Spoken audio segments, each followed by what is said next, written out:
Bismillah, wa salatu wa salamu ala rasulillah.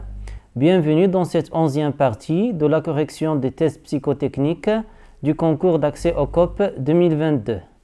Question 51. Parmi les propositions A, B, C et D, l'abréviation HTTP est équivalente à. Est-ce que c'est A, Hypertext Transfer Pile, ou bien B, Hypertext Transfer Process, ou bien C, Hypertext Transfer Programme, ou bien D, Hypertext Transfer Protocol. La bonne réponse à cette question, c'est D, ça veut dire Hypertext Transfer Protocol. C'est un protocole de communication sur le web. Il est utilisé pour le transfert des données, que ce soit des pages web, des images, des vidéos, des documents et les autres fichiers multimédia. Et les adresses URL, ça veut dire les adresses des sites web, débutent souvent par HTTP. Et si le site est un site web sécurisé ou bien une page web sécurisée, il commence par HTTPS. Le S est pour indiquer la sécurité. Et donc, la bonne réponse à cette question, c'est D. Question 52. Parmi les propositions A, B, C et D, le débit d'une connexion Internet est. Est-ce que c'est A, la quantité de données numériques qui peut circuler entre un ordinateur et le réseau Internet? Ou bien B, le type de modem utilisé, câble, ADSL, fibre optique? Ou bien C, le nombre de résultats d'une recherche? Ou bien D, la vitesse d'un processeur? La bonne réponse à cette question, bien sûr, c'est quoi? C'est A. Ça veut dire c'est la quantité de données numériques qui peut circuler entre un ordinateur et le réseau Internet. Par exemple, pour Internet de type ADSL, la ligne téléphonique, il importe un signal analogique qui est le support des informations qui sont transférées sur la ligne téléphonique ADSL, mais qui permet de transformer ce signal analogique en un signal numérique, ça veut dire sous forme d'informations binaires, sous forme de 0 et de 1, c'est le modem. Le modem, c'est un matériel qui permet de transformer le signal analogique en signal numérique et vice-versa. Ça veut dire qu'il permet aussi de transformer le signal numérique qui vient de l'ordinateur vers un signal analogique pour lui permettre de se déplacer sur la ligne téléphonique. Donc le modem, ça vient de la contraction de deux mots. Mod, c'est modulateur. Et dem, c'est démodulateur. Ça veut dire qu'il permet de moduler le signal, il permet de démoduler le signal. Autrement dit, de transformer un signal numérique en signal analogique et de transformer un signal analogique en un signal numérique.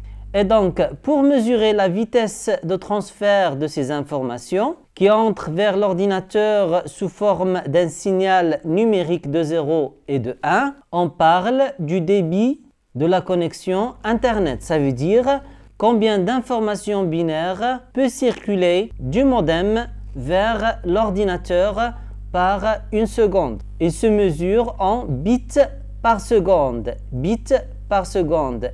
Bit, ça peut être 0 et ça peut être 1. Ça veut dire combien de 0 et de 1 peuvent passer en une seconde du modem vers l'ordinateur ou bien de l'ordinateur vers le modem. C'est ce qu'on appelle le débit d'une connexion Internet. Il y a bien sûr les multiples du bit par seconde. On peut mesurer par kilobit.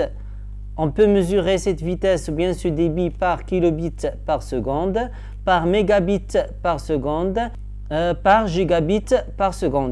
Et donc, la bonne réponse à cette question, c'est A. Ça veut dire le débit d'une connexion Internet, c'est la quantité de données numériques qui peut circuler entre un ordinateur et le réseau Internet. Question 53. Parmi les propositions A, B, C et D, indiquez la forme qui correspond au point d'interrogation. Est-ce que c'est A, ou bien B, ou bien C, ou bien D? Donc, on va remarquer ces trois formes géométriques-là. La première, la deuxième, la troisième. Quelle est la relation logique entre ces trois? Et on doit déduire par quoi on va remplacer le point d'interrogation parmi les propositions que nous avons ici. Est-ce que c'est A, B, C ou bien D? La bonne réponse à cette question, c'est B, ça veut dire cette forme géométrique-là. Donc, comment nous avons abouti à ce résultat? Pour simplifier l'explication, je vais utiliser des couleurs. Et donc, chacun de ces carreaux-là, il se déplace d'une manière différente. Après avoir testé plusieurs combinaisons, j'ai abouti à la solution suivante. Donc, pour le premier carré, celui-là, donc il se déplace d'une manière horizontale dans la deuxième ligne du grand carré. Et donc, au début, il était là.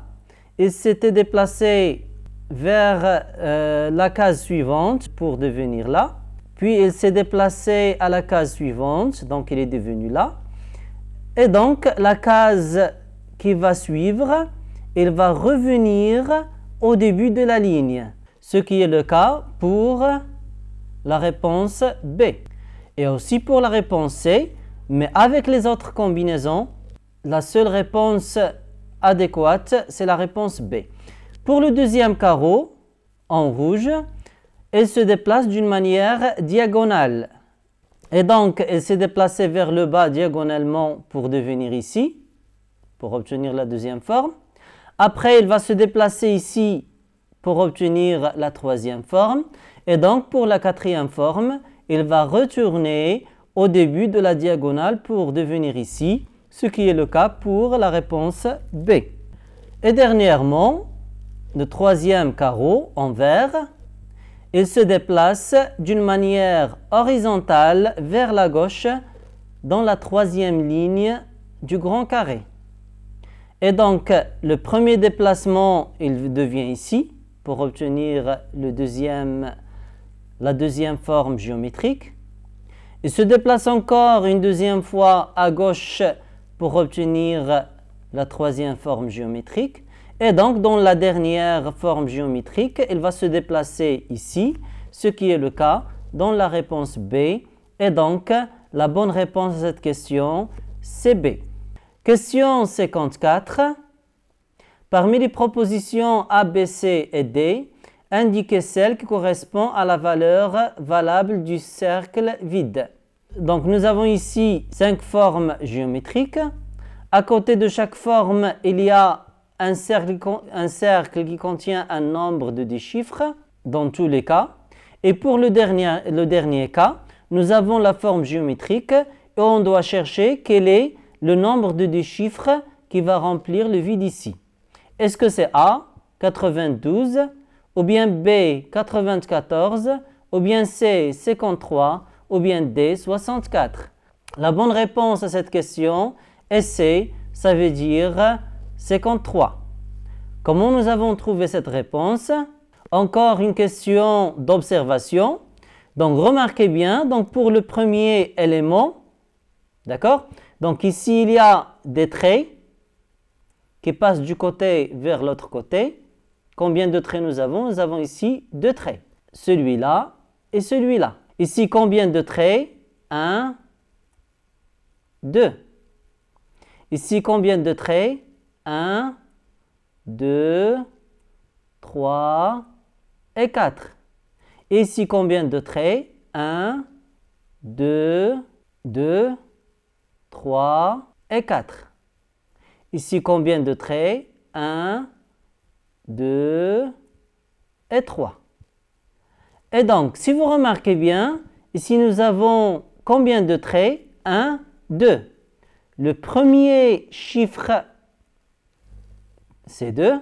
Ici, combien de traits? C'est 2. Le premier chiffre, c'est 2. Ici, combien de traits? 1, 2, 3, 4. C'est pourquoi le premier chiffre, c'est 4. Ici, combien de traits? 1, 2, 3 et 4. C'est pourquoi nous avons ici 4. Et en tenant compte de cette logique-là, quel est le premier chiffre à droite qu'on doit obtenir ici? Il correspond au nombre de traits que nous avons. Donc, 1, 2 et 3. Et donc, le premier chiffre qu'on doit y avoir ici, c'est 3, en tenant compte de cette logique-là. Pour le deuxième chiffre, il correspond à quoi? Si vous remarquez bien, combien de morceaux ou bien de parties nous avons dans chaque élément. Donc, premier morceau, 1, 2, 3 et 4. Donc, combien de morceaux nous avons ici? C'est 4. C'est pourquoi le deuxième chiffre, c'est 4. Combien de morceaux nous avons ici? 1, 2, 3 et donc c'est 3. Combien de morceaux? 1, 2, 3, 4 et 5 ici et donc le nombre ici c'est 5. 1, 2, 3, 4, 5, 6, 7 et 8. C'est pourquoi le deuxième chiffre c'est 8. Et donc le deuxième chiffre correspond à quoi? Correspond au nombre de morceaux obtenus après avoir tracé les traits que nous avons déjà utilisés. Et donc pour le dernier cas, combien de morceaux nous avons? 1, 2, 3, 4 et 5. Et donc le deuxième chiffre qu'on doit y avoir ici c'est 5. Ainsi la bonne réponse à cette question est C, ça veut dire 53. Question 55. Parmi les propositions A, B, C et D, indiquez la forme géométrique qui correspond au point d'interrogation. Donc ici nous avons 5 formes géométriques. On va essayer de trouver une relation logique pour passer de chaque forme géométrique à la forme géométrique suivante pour déduire à la fin la forme géométrique qui va remplacer le point d'interrogation. Est-ce que cette forme-là qu'on cherche, est-ce que c'est A, ou bien B, ou bien C, ou bien D? Donc, c'est encore une question d'observation, mais malheureusement, j'ai trop réfléchi à cette question-là et je n'ai pas trouvé une réponse qui va répondre logiquement à une succession de transformations géométriques pour passer de la première forme géométrique à la dernière forme géométrique pour obtenir celle qu'on recherche. J'ai essayé la symétrie, j'ai essayé la rotation, j'ai essayé trop de déplacements, mais je n'ai pas trouvé de solution. Après avoir réfléchi plusieurs fois et testé plusieurs fois, je peux dire, sans affirmation finale bien sûr, parce que je peux ne pas faire attention à d'autres choses, mais supposons que j'ai fait toutes les bonnes observations qu'on peut faire sur ces formes géométriques-là, je peux dire que la première forme géométrique, c'est une forme géométrique mal placée. C'est une forme géométrique mal placée. Remarquez bien, donc si j'élimine cet élément-là, d'accord, je vais trouver une relation logique entre ces 4 que nous avons ici. On va déduire une dernière qui est là et qui se trouve parmi les éléments suivants. Donc, supposons que la première, elle est mal placée. Et donc, quelle est la relation entre ces 4 éléments-là? On remarque qu'il y a une relation de symétrie, une fois horizontale et une fois verticale d'une manière successive. Donc, premièrement, on va utiliser un axe de symétrie horizontale. Donc, si on utilise cet axe de symétrie, on remarque que les éléments qui sont au haut sont déplacés vers le bas et ceux qui sont en bas ils vont se déplacer vers le haut. Après, on va utiliser un axe de symétrie verticale.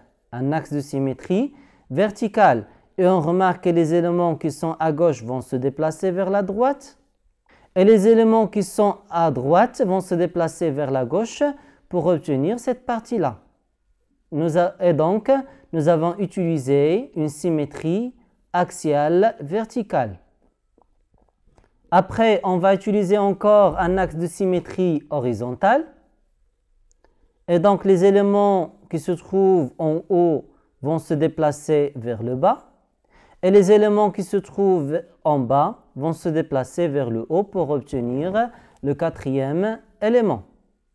Ainsi, pour obtenir l'élément suivant, on doit utiliser une symétrie axiale d'une manière verticale pour que les éléments qui se trouvent à gauche se déplacent vers la droite et les éléments qui se trouvent à droite se déplacent vers la gauche.